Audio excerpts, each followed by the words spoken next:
Olá, seja muito bem-vinda, seja muito bem-vindo à nossa 30ª edição do Rugido Cast.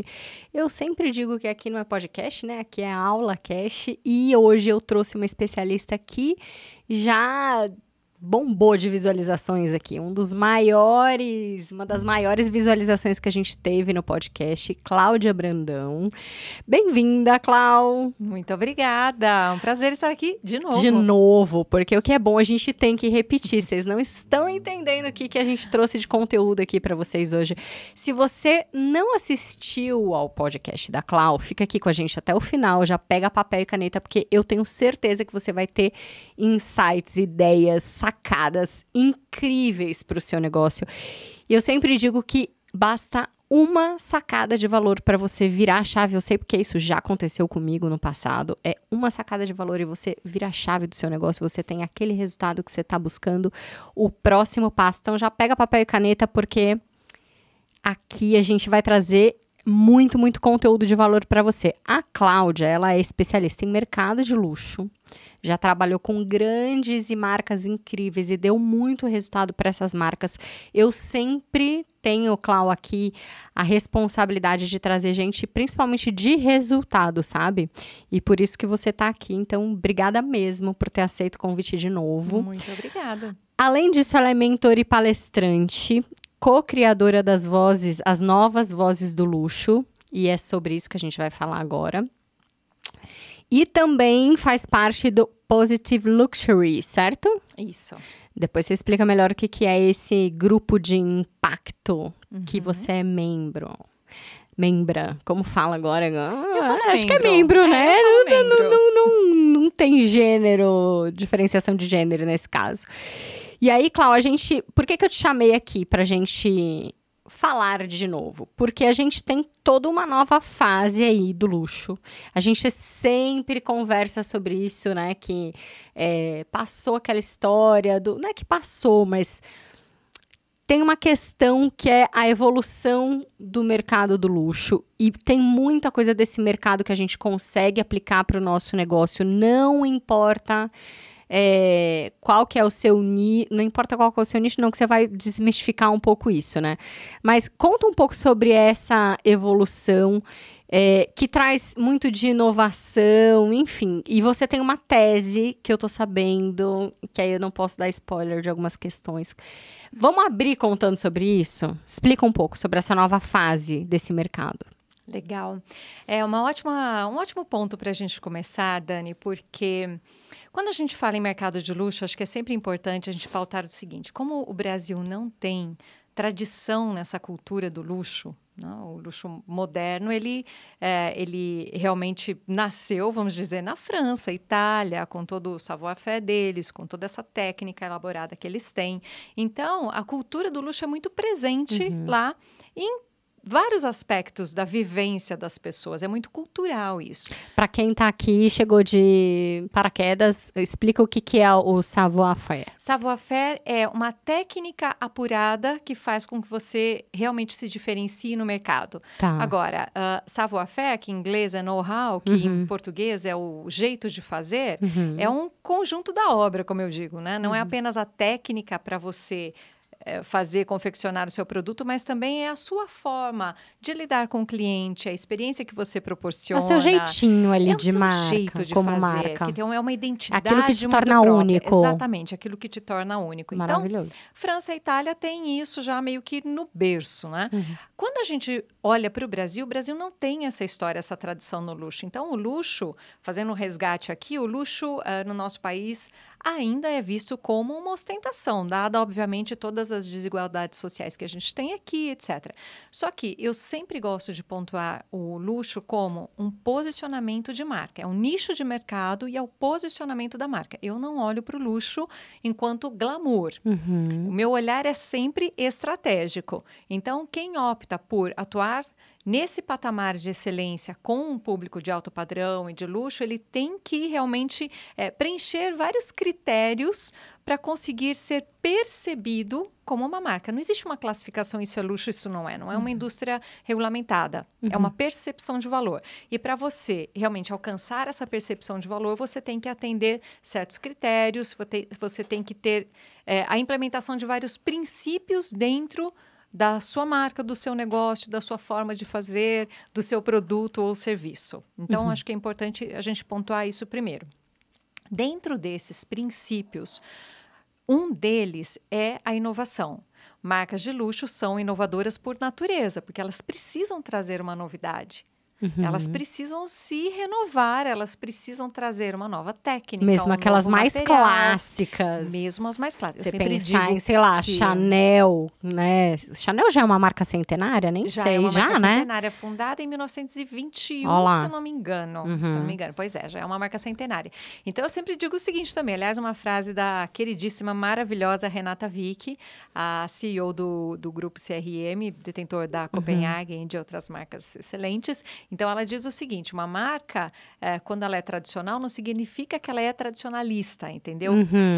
Ela tem uma tradição que ela precisa honrar, porque isso é sua essência, eu digo que isso é um grande diferenciador da marca, mas se ela for tradicionalista, ela não se movimenta no mercado, ela não gera interesse por uma novidade. Então, as marcas de luxo, elas são inovadoras por natureza, respeitando a sua essência, né? Então, isso é o mais importante. Só que, hoje, qual que é a grande diferença? Quando a gente fala em luxo, o mercado de luxo ele tem um grande protagonismo no lançamento de tendências, na criação de novos hábitos de consumo. Então, ele é muito protagonista em mudanças de hábito, em novos direcionamentos. Então, ele tem uma responsabilidade social aí, concorda? Quando a gente fala hoje em inovação, inevitavelmente eu tenho que plugar a sustentabilidade. Inevitavelmente. Por quê? Porque até hoje a gente sempre pensava numa produção, independente de ser luxo ou não, numa produção muito linear. Ou seja, eu busco um recurso, eu adquiro um recurso natural, eu beneficio, eu produzo o meu produto, eu vendo e acabou a minha responsabilidade, certo? Foi assim por muito tempo. Ainda é assim em muitos lugares, com muitas marcas, com muitas empresas. Estamos numa transição. Por que se fala tanto em circularidade hoje? Porque hoje nós sabemos, entendemos hoje, temos consciência de que os nossos recursos naturais são finitos. Ponto. Nossos recursos naturais são finitos. Inclusive, existe o Dia da Sobrecarga na Terra. Já ouviu falar disso? Não. Você sabe o que é cheque especial? Sim. Você já entrou em cheque especial? Não precisa comentar, não. Quem nunca? Hashtag quem nunca, né? Quantas vezes você entrou no cheque especial? Se você entrar frequentemente no seu cheque especial, você sabe que a sua saúde mental, vai dar ruim, física, Deus me livre e guarde. Corre riscos. Nunca, graças a Deus, Deus, nunca mais. Se a sua empresa entrar no cheque especial recorrentemente, vai dar ruim, né? Você vai ter um problema. Nós estamos entrando no cheque especial com a Terra. Sim. Existem estudos que são feitos desde 1971, são medições feitas que calculam a capacidade da Terra se autorregenerar, regenerar seus próprios recursos a ponto de nos oferecer esses recursos de forma recorrente. Só que quando a gente está consumindo com uma velocidade maior do que a Terra é capaz de regenerar, a gente entra num cheque especial com a Terra. Olha que louco isso. Pouco se fala sobre isso, pouco se falava. Hoje isso já é uma notícia mais divulgada. O cheque especial, nós entramos no cheque especial com a Terra em 2023, no dia 2 de agosto. Ou seja, nós passamos aí 5 meses no cheque especial. Oh, meu Deus. E essa data vem sendo cada vez mais antecipada ano a ano. É super preocupante isso, certo? Então, eu gosto de explicar dessa forma do cheque especial, porque daí todo mundo consegue tangibilizar. Né? Entrar no cheque especial com a nossa casa, aquilo que nos provê recursos. Sim. Então, voltando à questão do pensamento linear, do pensamento da circular, quando eu apenas vou lá, extraio, ou busco de um fornecedor que faz a extração, produzo, ponho no mercado e acaba a minha responsabilidade, eu estou certamente gerando resíduos do meu produto que eu não sei qual é o destino deles, o que acontece, eu não sou responsável por isso, certo? Só que hoje em dia a gente já entende que uma empresa ela é responsável do início da jornada, do ciclo de produção dela, até o descarte. E, de preferência, vamos tornar o nosso resíduo a matéria-prima para uma nova utilização desse produto. Com isso, esse produto não volta para o solo para ser decomposto e sabe-se lá em que condições. Isso é circularidade. É eu fazer com que um recurso que já foi extraído e, enfim, beneficiado, vendido, utilizado, se torne, a partir do momento que ele é resíduo, ele se torne a matéria-prima para uma nova utilização, para um novo produto, uma nova utilização, aí vem upcycling, etc. Então, é essa nova lógica que existe no mercado. Isso é olhar para a responsabilidade socioambiental de uma marca. Claro que tem muita gente que questiona, mas né, a questão de ESG e tal, faz sentido. Eu não conheço uma pessoa que fale, eu vou comprar de uma marca sabendo que ela gera impacto negativo no planeta. Se a pessoa tem consciência, eu duvido que alguém opte por comprar dessa marca, certo? Então, voltando aí à tua pergunta, a inovação dentro do setor, dentro de todos os setores, e, obviamente, olho sempre para o luxo, o universo do luxo também precisa cuidar para que a inovação seja sempre sustentável. E isso é uma grande mudança no mercado. E como eu disse, as marcas de luxo, como elas têm esse protagonismo na criação de novos hábitos de consumo, de um novo olhar para um produto, para um serviço, elas podem também, agora mais do que podem, devem, liderar esse movimento na criação de novos desejos ou de novas expressões de uso do luxo. Faz sentido? Faz todo sentido. Todo sentido.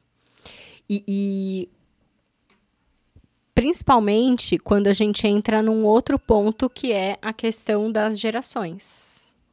Certo? Total.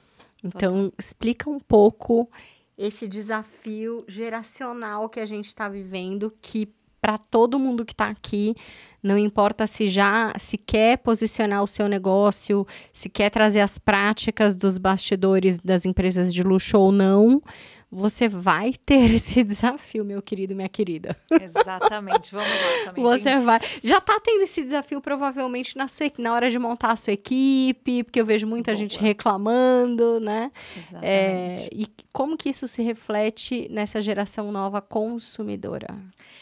Aí é uma história bem bacana para a gente abordar também, Dani. Vamos pensar no seguinte. Hoje em dia, não tem mais como você criar a sua persona consumidora. Quem é o meu cliente ideal? Ele tem 20 anos, 30 anos, 50 anos. Não existe mais isso. Porque as gerações, a gente sabe que o comportamento de consumo não é mais definido de forma demográfica. Pela idade, pelo local onde mora. É um conjunto de fatores muito mais relacionados aos valores pessoais de cada cliente, de cada consumidor. Então, eu gosto de olhar para perfil de cliente pelo nível de consciência dele com relação à sua marca. Pode ser uma pessoa que queira consumir sua marca, quando eu falo de novo do universo do luxo, por pertencimento. Então, eu gosto essa bolsa, ou enfim, esse carro me traz um status, então eu quero consumir dessa marca por uma questão de pertencimento mesmo. Quero fazer parte dessa turma que utiliza, desse universo, dessa marca. O óculos da Apple, por exemplo. Exato. Agora, né? Uau, todo mundo só fala disso, né? Umas cenas muito, muito loucas com óculos. Mas, enfim, daí eu não vou me detalhar aqui, vou detalhar os perfis, mas a gente vai desde essa pessoa que consome por pertencimento até a pessoa que consome por afinidade de propósito.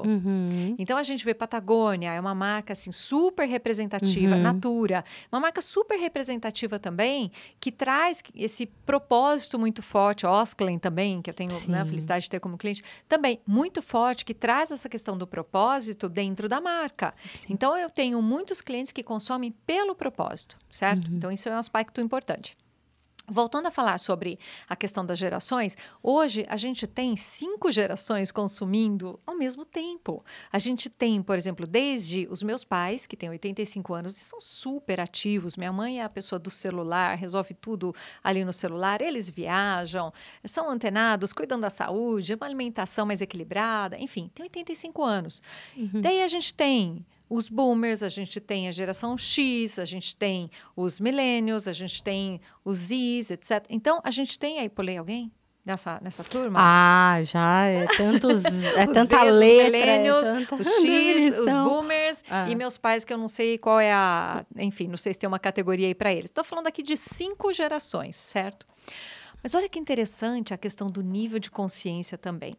Esses dias eu me dei conta de que a minha mãe, de novo, tem 85 anos, ela vem de uma mentalidade onde as empresas ela acredita que as empresas sempre buscam o lucro máximo e não se importam de, em algum momento, não ser exatamente transparente com o cliente. Por quê? Porque o meu foco é a venda, é o lucro. Então, ou seja, as empresas sempre querem levar vantagem dentro do seu negócio. Essa é a mentalidade deles. E aí eu me dei conta do seguinte também. Quem aqui é da nossa geração, né, Dani? Vamos dizer assim? Talvez se lembre da famosa Lei de Gerson. Sim. Gerson foi um jogador de futebol da seleção brasileira que fez uma campanha muito infeliz, se eu não me engano, do universo dos cigarros, se eu não me engano, não tenho certeza, onde ele terminava a campanha, né, a propaganda, falando assim: o importante é levar vantagem. Isso foi na década de 70. Isso, infelizmente, marcou uma geração. E refletia, de certa forma, a mentalidade das empresas naquela época, certo? Então, por exemplo, a minha mãe, quando ela olha... E refletia muito da cultura brasileira, infelizmente. Sim, né? por muito tempo. Até Até agora hoje, a gente né? tem ainda, né? Pessoas talvez da nossa geração, eu sou X, então boomers, geração dos meus pais, tem essa mentalidade de que eu preciso me cuidar porque sempre vão Vai estar ter alguém, querendo né, ali me passar para trás, né? Exatamente. Agora, olha só. Pula aqui para a geração Z. A geração Z. É o pessoal que tem aí entre seus 13 e 25 anos, mais ou menos, né? Essa geração já cresceu num contexto completamente diferente. Completamente diferente. Essa geração já traz um pressuposto de que as empresas são transparentes, são responsáveis. Logo são, ou deveriam ser, confiáveis. Exatamente. Então, quando a gente fala que é uma geração que pratica o consumo consciente, é por uma série de fatores, valores, a exposição ao conteúdo que eles estão expostos, entendendo todos os problemas do mundo, né? Eles têm todo esse acesso em um segundo aqui nas redes sociais. A um clique. É um clique, exatamente. Eles cresceram num contexto completamente diferente, mas eles têm esse pressuposto de que as empresas são responsáveis. Então, olha só, se uma empresa falha com essa geração, isso é um problema gigante, porque a gente sabe quanto, você é especialista nisso, quanto custa para a empresa recuperar a confiança de um cliente, recuperar a sua reputação. Sim. Não é verdade? Sim. Então, olha que interessante, essa é uma geração Z e os millennials juntos. Essas duas gerações, elas vão representar 75% dos consumidores de luxo em 10 anos. Uau! O que acontece quando uma empresa não é responsável, não é transparente, não cuida do impacto que gera na sociedade, no planeta, com os seus colaboradores, com os seus fornecedores? Não vai vender. Essa empresa perde completamente mercado perante essas gerações, entendeu? Então, por isso que eu falo essa questão do luxo sustentável, que para mim faz total sentido. Quando eu comecei a estudar ESG, sustentabilidade, etc. Eu olhei para tudo isso e falei, claro, esse é o caminho, não pode ser diferente. Já é algo que nós deveríamos estar atentos há mais tempo, mas que agora existe uma cobrança maior da sociedade, dos governos, através de regulamentações, do mercado financeiro. É o contexto. É um contexto, exatamente, que é todo novo e demanda uma atitude nova de todas as empresas, não apenas do luxo. Mas o luxo, de novo, por ser protagonista na criação de tendências, ele tem essa grande oportunidade de ser uma vitrine para nós olharmos de uma forma diferente e consumirmos diferente, entendeu? E quem não fizer isso, fica para trás. E existe, obviamente, teve um estudo da Bain & Company, que é uma grande empresa de pesquisa no mercado de luxo, feita aqui no Brasil, analisando o mercado de luxo brasileiro especificamente no ano passado, a pedido da Vogue e Valor Econômico. E no final, a conclusão desse estudo foi: empresas que não se atualizarem até 2030 estarão fora de mercado. Ponto. Estamos falando de 5, 6 anos. É muito urgente isso. Cada vez mais a sensação de urgência de se mover no mercado, ela é maior, né? E o que você falou sobre a questão de perdi minha reputação, como recuperar, é bem complicado isso. Porque em tempos de print, em tempos de internet, começa aqui. Como que eu construo essa transparência? Essa geração, ela já espera que o mínimo é que você esteja no digital. Sim. Né? Para eles é uma coisa básica. Como assim? Se você não tá no digital, você não existe mesmo, né? Não é que, tipo, nossa, que estranho, não tem um Instagram profissional, não tem uma rede social, porque o Instagram é o site de antigamente, né, para eles. Então, eles nem procuram mais no Google. E agora, então, com inteligência artificial, Copilot, etc., eu não procuro mais no Google. E eu sou millennial, veja bem. Interessante né? Isso, né? Como a tecnologia vai... Já tem estudos mostrando que... marcas podem perder uma relevância... Exatamente, os buscadores já estão deixando de serem usados.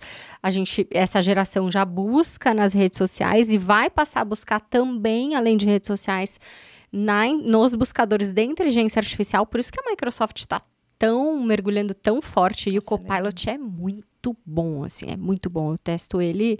Eu não sei como é que a gente vivia sem isso antes, assim, é impressionante. Esse eu não conheço, mas eu vou testar. É impressionante. E aí, assim, essa geração, ela já chega partindo desse pressuposto de que você tem que estar na internet. Aí se você fez seu trabalho, tem uma vitrine, uma narrativa, um posicionamento, uma reputação, tudo bonitinho lá, e você dá uma escorregada e sai alguma coisa,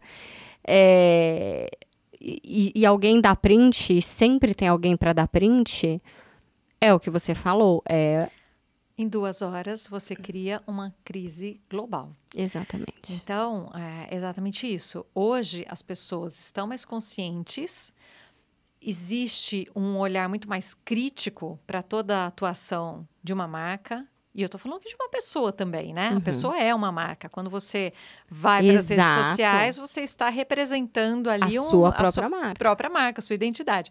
Então, as pessoas estão muito mais conscientes, são muito mais críticas, a gente sabe disso. E as redes sociais, elas trazem essa velocidade, fazendo com que um deslize pode se tornar um grande arranhão na reputação da sua marca em 2 horas. Uma crise global aí se forma em 2 horas. É surreal. Mas é real. Teve um caso recente, inclusive, foi com a Dolce & Gabbana ou foi Balenciaga? De um designer, eu não lembro. Acho que você chegou até a comentar. 2 marcas que vêm causando bastante. Elas gostam de causar. O posicionamento delas é um pouco relacionado a isso. Tem vários cases aí que a gente pode comentar. Enfim, Dolce & Gabbana, acho que eles estão um pouco mais tranquilos agora. Já causaram bastante no passado. Balenciaga causou bastante também. Inclusive, eu trago... Fotógrafo envolvido com alguma coisa, material que foi feito, uma campanha que eles com crianças, exatamente. E uma referência muito clara a sadomasoquismo. Assim, foi um negócio absurdo. E foi uma crise imediata. Obviamente, valor das ações da empresa despencaram. Foi uma crise gigantesca.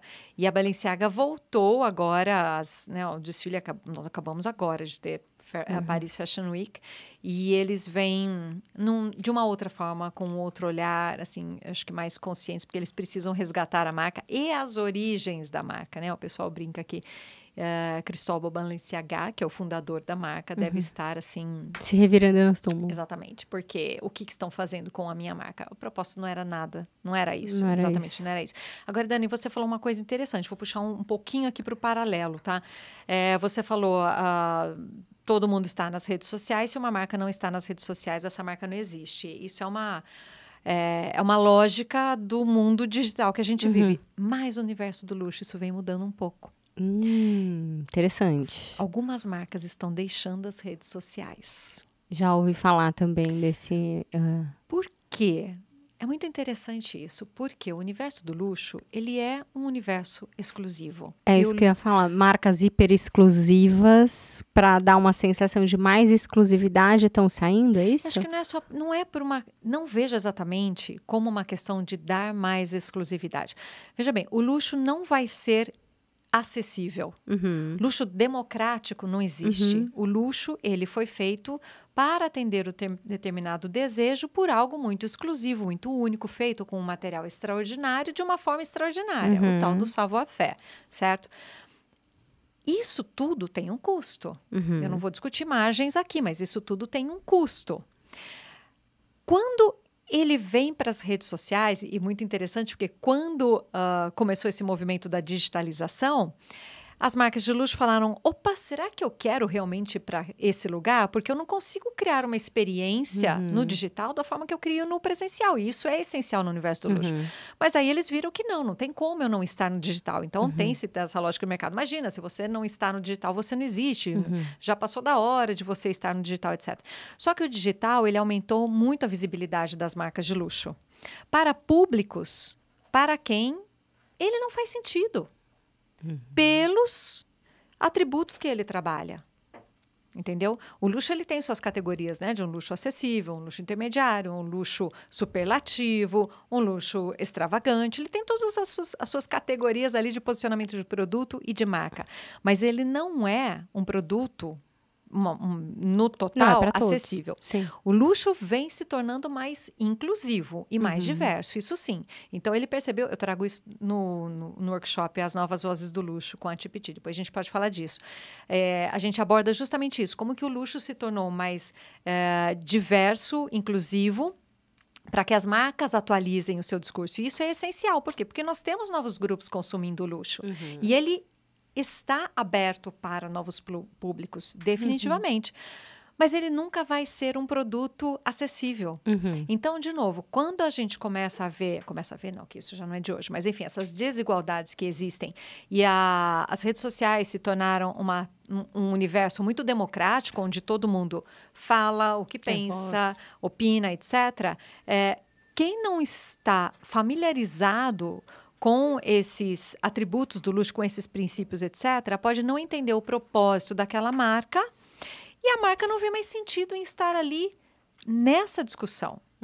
Mas isso não significa que a marca deixa de se relacionar com seus diferentes públicos, com as diferentes gerações. Eles só optam por formatos diferentes.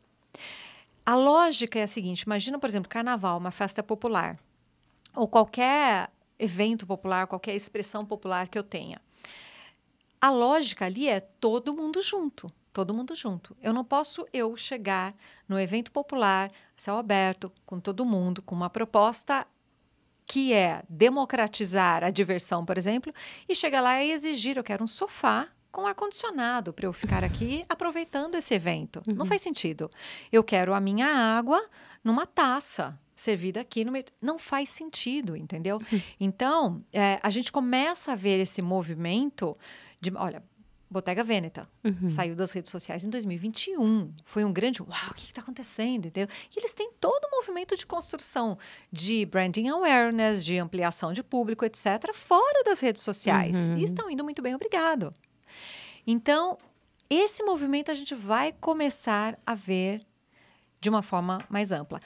De novo, Paris Fashion Week, semana passada, não sei quando você vai ver esse podcast, mas semana passada teve Paris Fashion Week e a marca The Raw, que é das gêmeas Olsen, proibiu o uso de celular na plateia. Proibiu. E houve, obviamente, muita gente criticando, etc. Muita gente falando, não, tá certo, eles não querem que os modelos vão parar na Zara daqui a 15 dias. Teve gente a favor, teve gente contra, mas o fato são produtos que não fazem sentido estar num local tão democrático. Por quê? Porque precisa de um entendimento para compreender aquilo. E não é porque é o luxo, é porque é o posicionamento. De novo, um evento popular. Eu preciso entender qual é a proposta para entender se aquilo faz sentido para mim, não é verdade? Com certeza. É a mesma coisa. Por isso que eu falo, eu olho para o luxo... Posicionamento. Eu olho para o luxo de uma forma estratégica. Não é glamour, não é...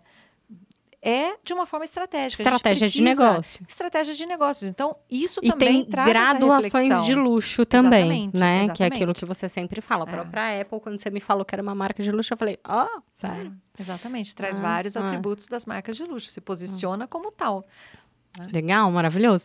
E a gente pode falar aqui sobre Vamos começar com dicas aqui. Riscos e oportunidades.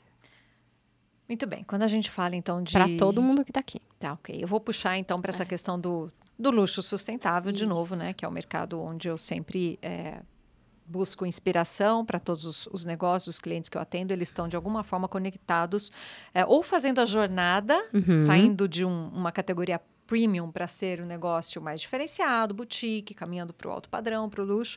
Ou eles já estão lá, no alto padrão, no luxo, querendo firmar sua identidade junto aos seus colaboradores, seus clientes, etc.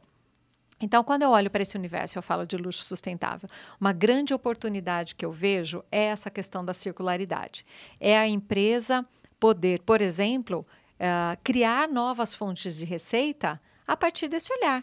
A gente vê o mercado second hand, o mercado de compra ou locação de produtos usados de segunda mão, crescendo assim, exponencial, muito. Sério? Cresce mais do que o mercado regular no universo da moda. Que legal. É sensacional. É uma grande oportunidade para as marcas. Claro, as marcas de alto luxo, elas têm a questão da autentificação,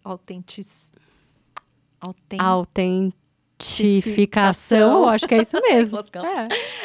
Autentificação como um ponto importante. Uma questão que é importante. Não só a questão de curadoria. Exatamente. A tecnologia atestar que aqui, de fato, aquilo é que um produto de luxo da marca, etc. Do acervo da marca, criado, mas eu já vi marcas especialistas nisso e até postando nas redes sociais, olha, falso ou verdadeiro, como que a gente identifica, para mostrar que eles de fato sabem identificar. Isso é uma grande educação que tem que ser feita para o público, para a gente ter uma certa independência, autonomia na hora de escolher um produto, mas as marcas também precisam garantir isso. E daí vem a tecnologia forte. Eu lembro que em 2019 eu estava em Paris e eu conversei com o CEO de uma marca que estava desenvolvendo um processo à época para uma grande marca de luxo. Já toda a tecnologia blockchain, etc. Isso é super importante para esse mercado no universo do luxo crescer mais ainda. Então, esse mercado da circularidade, do second hand, para o universo do luxo, é uma grande oportunidade que pode ser uma nova fonte de receita muito poderosa. Venho discutindo isso já com várias marcas e claro, é diferente. Tudo que é diferente precisa ser estruturado, mas é uma grande oportunidade para negócios.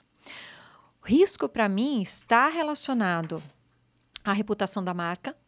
Então, ela não fazer o que a gente chama de estudo da materialidade, estudo dos riscos e oportunidades relacionados ao universo, às questões socioambientais para o seu negócio, para a sua marca.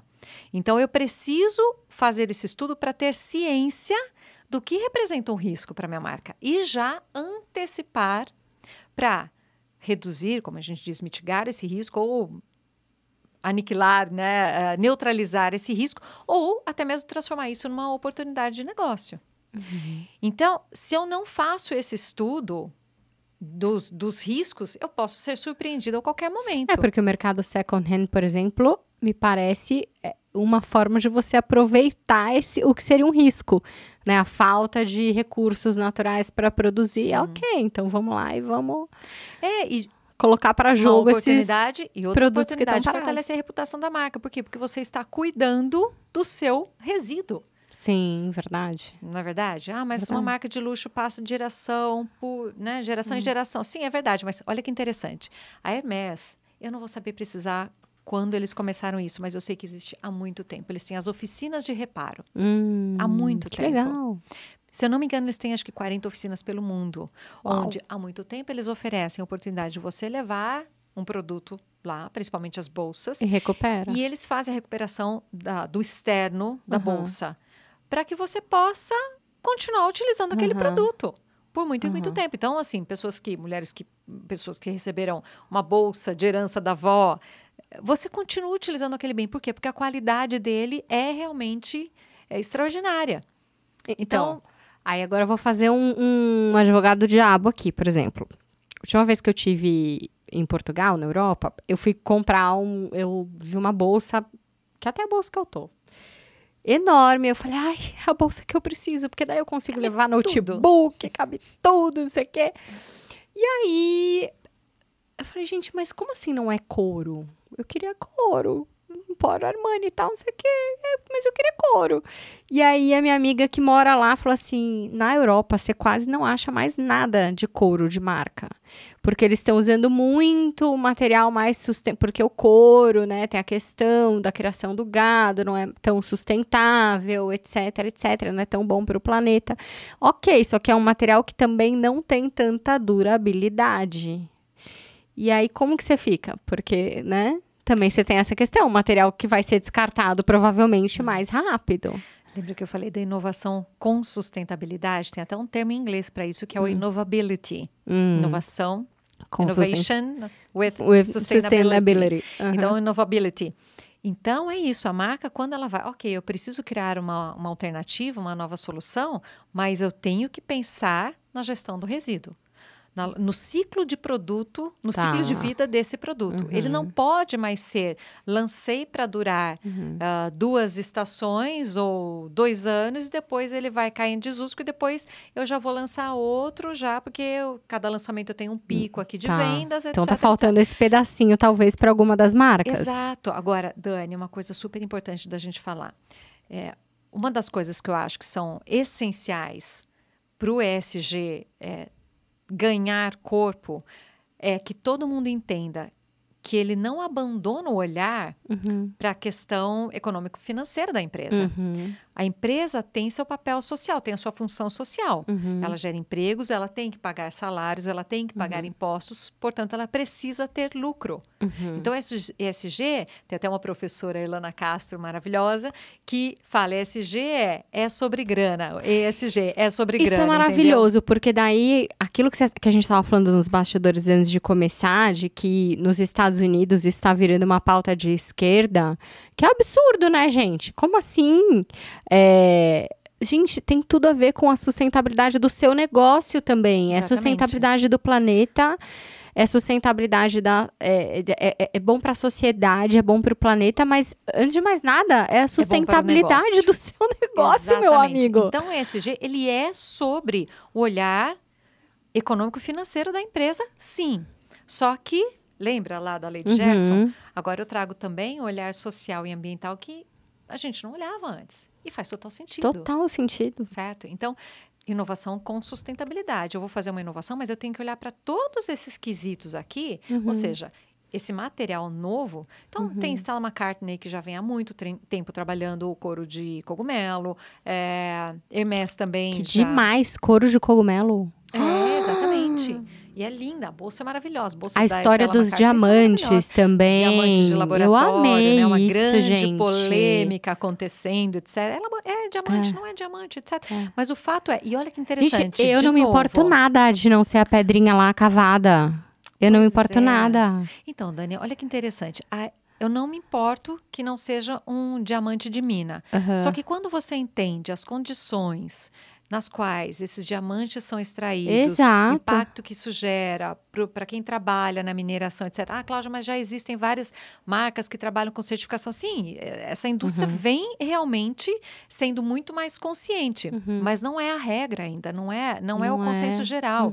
Então, quando eu começo a ter essa consciência, eu olho e falo, opa, tem uma alternativa aqui que me traz o mesmo impacto. Exato. Até esses dias, você sabe, eu não me importo, mas é exatamente isso que eu tô falando. Eu prefiro 1000 vezes a de laboratório. Exatamente. E aí teve até, assim, eu estudo muito, acompanho vários perfis que trazem todas essas discussões, essas pautas, e num deles teve uma pessoa, enfim, a notícia do post era sobre cuidado se você for comprar diamantes de laboratório, porque eles não vão ter o mesmo valor na revenda.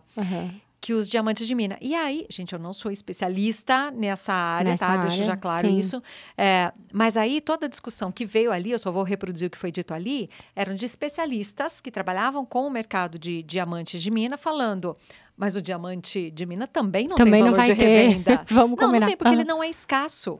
Ele não é escasso. Se você tem um diamante raro, então um diamante yellow da Tiffany, maravilhoso, que Beyoncé desfilou, né, com ele, etc. Se eu tenho um diamante raro, isso tem valor de mercado.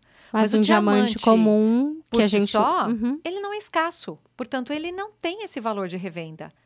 cai por terra, quem assiste, tantas crenças que a gente tem, exato. entendeu? E outra coisa, lembra que eu falei de geração Z super consciente? Exato. Geração Z, quando vai comprar um diamante como anel de noivado, já prefere Super me conecto com eles nesse caso, gente. diamante de laboratório.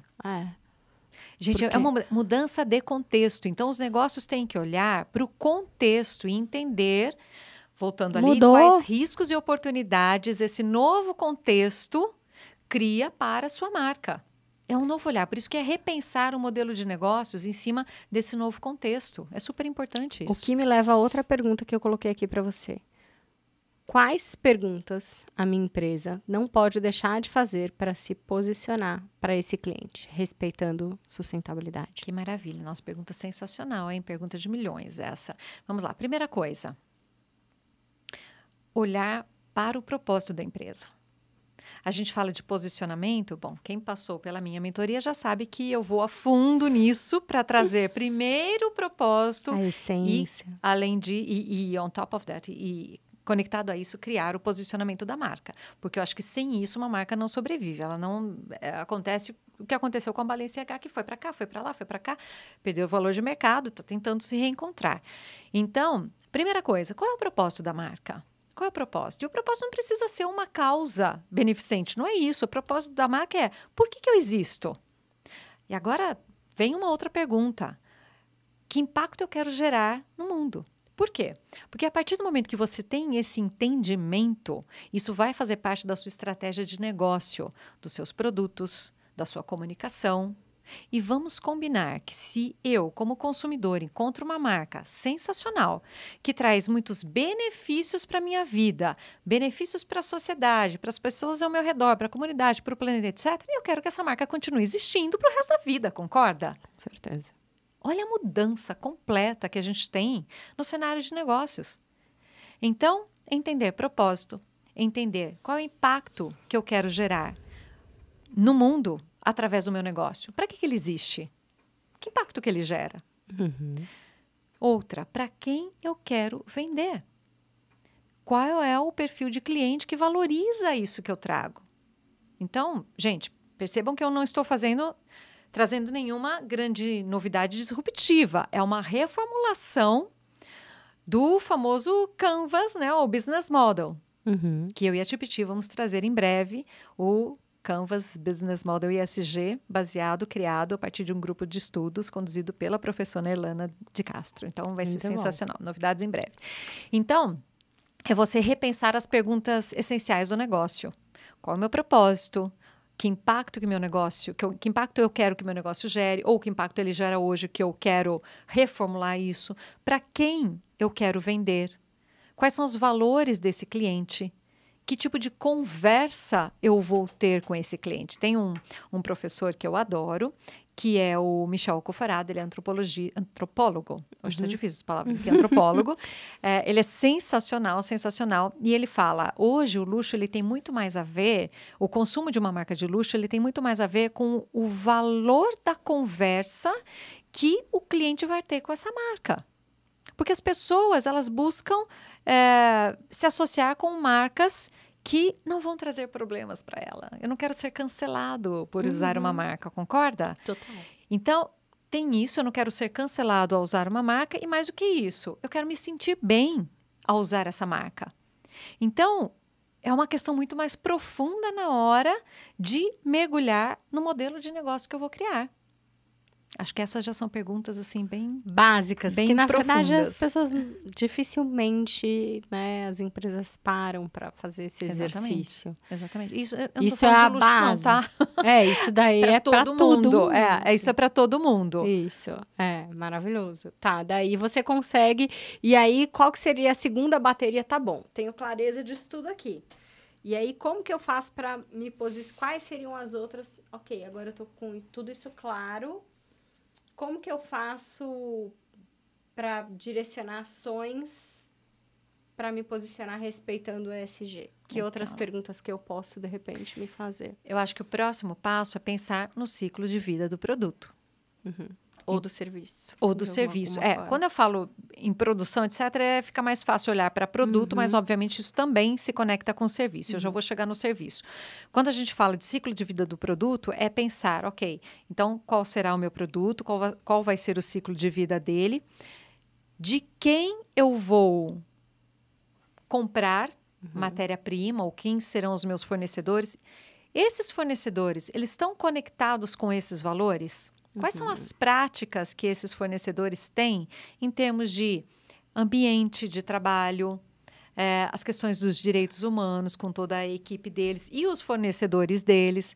Então, a gente vai estendendo esse pensamento, esse olhar buscando um impacto positivo e detectando os impactos negativos em toda a nossa cadeia de valor. Então, com os meus fornecedores, com os produtores, buscando realmente estender todos esses valores, essa ampliação de impacto, vamos dizer. Então, segundo passo, de novo, ciclo de vida do produto a partir da produção dele. De quem eu estou comprando, quais são as práticas dessa pessoa, qual vai ser o ciclo de vida desse produto, como será a gestão do resíduo desse produto. Ele pode se tornar... Eu posso fazer uma logística reversa e trazer esse produto de volta para a minha empresa para fazer uma remanufatura e criar um novo produto e colocá-lo no mercado de uma outra forma. Ou eu posso me associar a alguém e expandir o impacto desse meu produto. Eu acho que isso conecta muito com serviços. Parcerias, aliás, Dani, é o 17º ODS, Objetivo de Desenvolvimento Sustentável, desenvolvido pela ONU. Quem tiver curiosidade, isso é sensacional. Quem tiver curiosidade pode dar uma olhadinha no Pacto Global, que é uma iniciativa da ONU que congrega as empresas, porque elas, obviamente, fomentam muitas transformações no mundo e têm um impacto muito grande.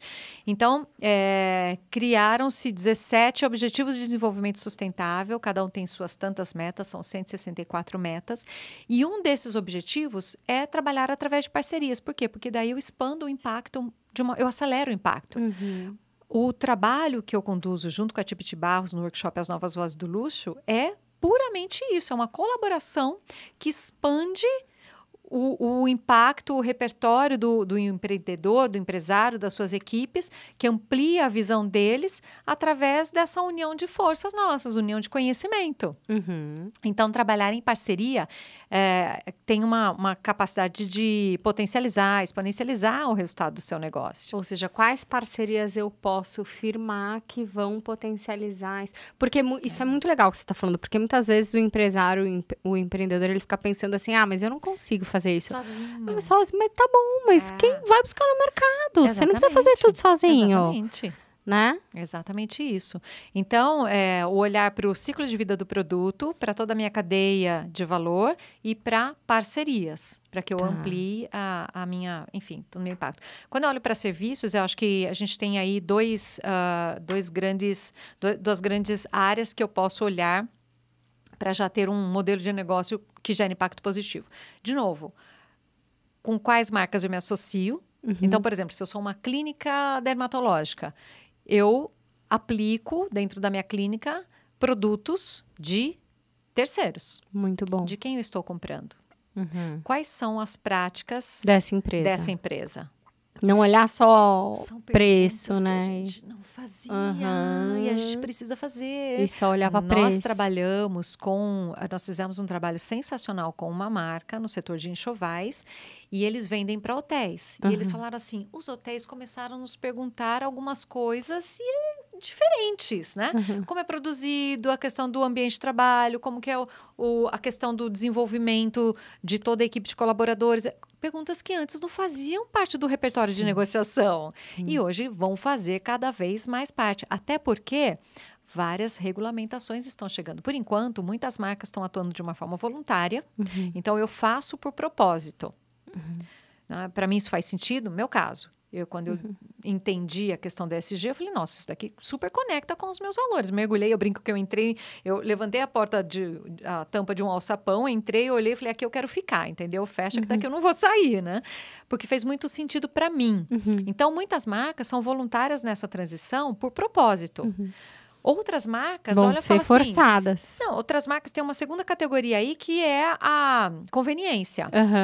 Isso aqui faz sentido para mim, posso gerar mais receita, opa, vi uma oportunidade opa, aqui. Se eu fizer isso aqui, comunicar vai ser legal. Vou atrair mais talentos para minha equipe de colaboradores, vou reter mais talentos também, reter as pessoas aqui por mais tempo, porque eles vão ter prazer em trabalhar para uma marca que tem uma reputação excelente no mercado.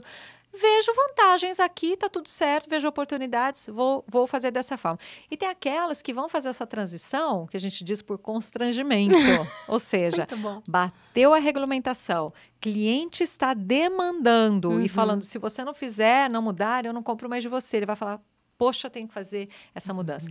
Pior cenário é você ficar nesse patamar esperando as coisas acontecerem e mudar por constrangimento, por quê? Porque pode ser tarde demais e porque você provavelmente vai ter multas acontecendo aí para o seu negócio. Tá? Então, o Fábio Barbosa, CEO da Natura, ele tem essa fala que a gente adora repetir no workshop. As pessoas mudam motivadas por um dos 3 Cs. Convicção, que é o propósito, conveniência, vejo oportunidades para o meu negócio, ou constrangimento. Maravilhoso. O Fábio, ele foi CEO do Banco Real, lá atrás, quando eu era PR deles, eu era assessora de imprensa deles. Olha, que legal. E o Banco Real, o extinto, né, Banco Real, depois foi comprado pelo Santander, ele era um banco que pensava de forma sustentável lá atrás, que eu não vejo, era uma coisa assim que ninguém fazia e que eu não vejo nenhum banco hoje pensando como eles pensavam naquela época.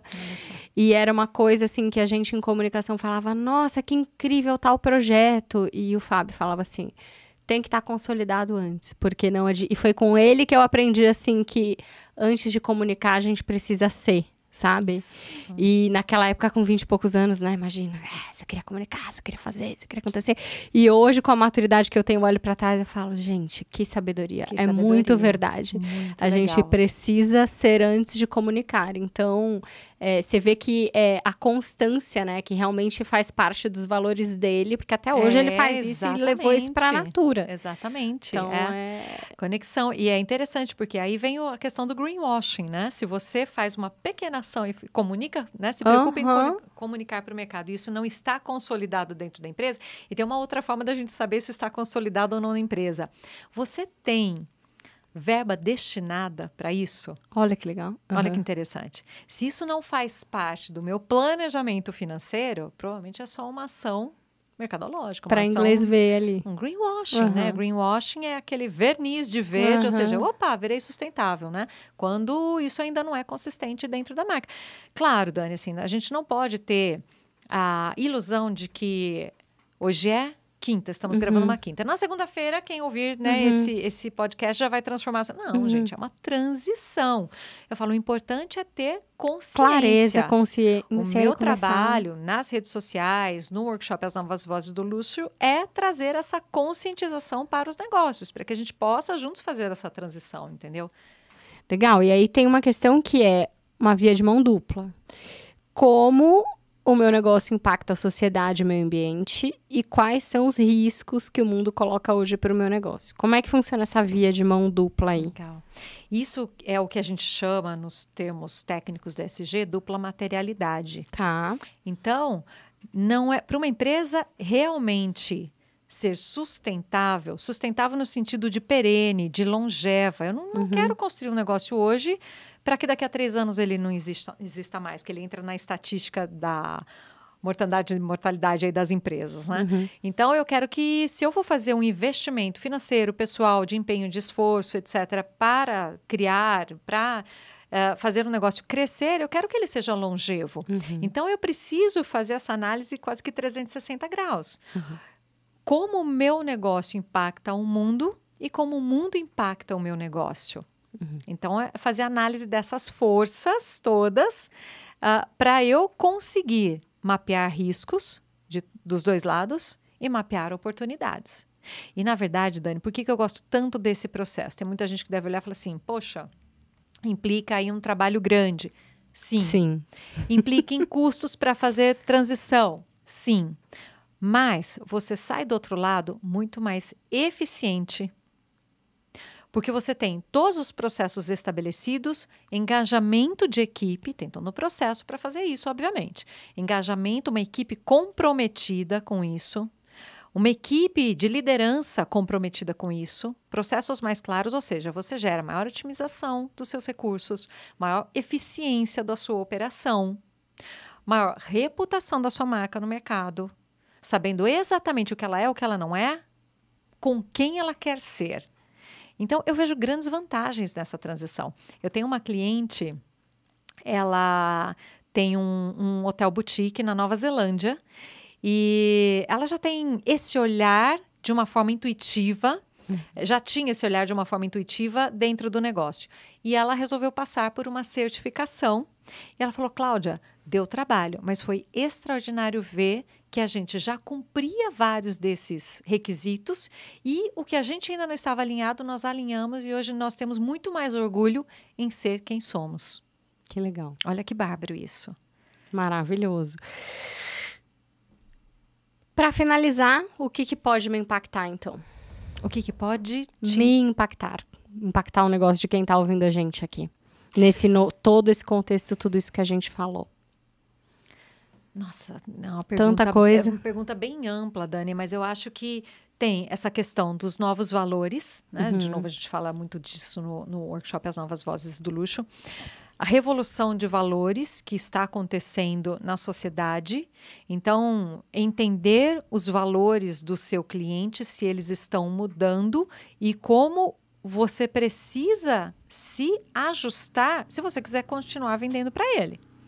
Então, acho que esse é um impacto muito grande. Regulamentações. A gente vê, eu tenho um contato com o IMD na Suíça, que é o Instituto de Management Development.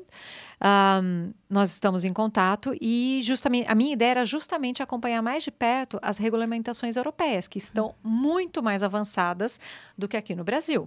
Mas tem um detalhe interessante. Empresas que são subsidiárias dessas empresas europeias ou empresas brasileiras que queiram atuar na Europa e em outros países precisam já começar a olhar para isso, porque será mandatório você estar alinhado com essas regulamentações se você quiser continuar operando. E tudo isso já está chegando aqui no Brasil. A gente vê, por exemplo, eu estou no processo, vamos dizer assim, com uma grande marca brasileira do mercado de decorações, home decor, que me procurou porque quer passar por esse processo de certificação. Eu represento a Positive Luxury, que é uma certificadora inglesa, atua globalmente, especificamente para o mercado de luxo, uma certificadora para marcas de luxo. São únicos no mercado. E essa empresa brasileira me procurou porque eles querem passar pelo processo de certificação. Isso já faz parte do propósito da marca. Eles já têm vários aspectos ali que mostram que eles estão já nesse caminho, mas eles querem fazer essa certificação. E eles querem realmente ser protagonistas nesse mercado. E claro que isso também os capacita para uma internacionalização da marca. Então, isso é muito importante. Quem realmente quer fazer essa trilha de aumento da reputação, otimização da eficiência, dos processos da marca, que reflete na equipe, que reflete realmente a forma de operar, na conexão com os clientes e que tem pretensões de realmente exportar ou fincar a marca em outros países, precisa estar olhando para as regulamentações. Isso vai ser muito forte, muito sério e muito rápido. Muito bom. Qual frase que você deixaria aqui, um recado para quem chegou até aqui com a gente? Resumo de tudo isso. Uau! Uma frase.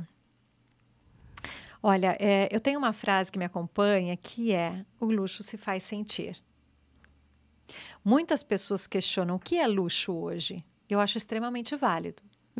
Questionar isso. Assim, claro, do meu lado eu sempre olho para o luxo como posicionamento estratégico, mas a percepção de luxo, obviamente, ela muda de acordo com o contexto. Então, o luxo se faz sentir de que forma hoje no seu negócio para o seu cliente? Acho que é super importante fazer essa revisão, essa reflexão. Uau! Meus senhores, minhas senhoras, como vocês estão por aqui, né, depois dessa? Deixar um convite para vocês depois irem ao Instagram da Clau, claudiabrandão.me, certo? Isso, @ né? E deixarem lá uma mensagem para ela, contarem o que vocês mais gostaram aqui, qual insight vocês tiverem.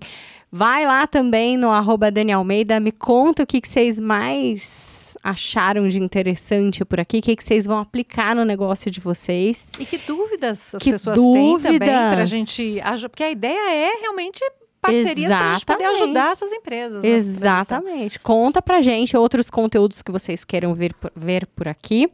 E a gente se vê no próximo Rugido Cast. Um beijo, até mais.